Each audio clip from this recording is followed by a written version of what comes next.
রবিবারে কিছু হোক না হোক আমার কিন্তু মাংস চাই। তাই আমি আজকে রান্না করে ফেলেছি ভেন্ডির ভাজা, পাকা আমের চাটনি, আর এদিকে মুরগির মাংস। আর এদিকে দেখো ভাতটা কড়াইয়ের মধ্যে রান্না করেছি, কারণ আমাদের গ্যাস শেষ হয়ে গেছে, ইন্ডাকশানে রান্না করতে হচ্ছে। কী যে গ্যাসের আকাল পড়েছে আমি কী করে বলবো।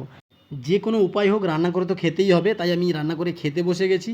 কেমন রান্নাটা হয়েছে একটু টেস্ট করে দেখা যাক, রিভিউ দিচ্ছি তোমাদেরকে, দাঁড়াও। রবিবার অনেক কষ্ট করে সকাল থেকে করে রান্না করেছি, দেখো।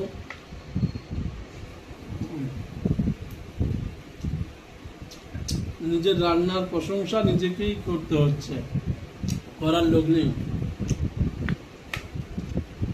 তেজপাতা, এর বিষয়ে কিছু বলতে হলে কমেন্ট বক্সে জানিয়ে যাও।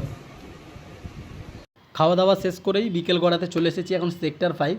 আর সেক্টর 5-এর এই জায়গাটা দেখো, কি সুন্দর জায়গা, এত বড় একটা জলাভূমি রয়েছে।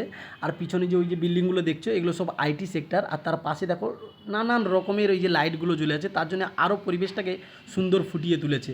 মানে কলকাতার বুকে বসে এরকম একটা মুম্বাই ভাইব, মানে আনএক্সপেক্টেড ভাই। যারা যারা সল্টলেক সেক্টর 5 নিউ টাউনের পাশাপাশি থাকো, আশেপাশে জায়গায় থাকো, একবার হলে এই জায়গাটায় ভিজিট করো। মানে আমি বলছি অসাধারণ লাগবে।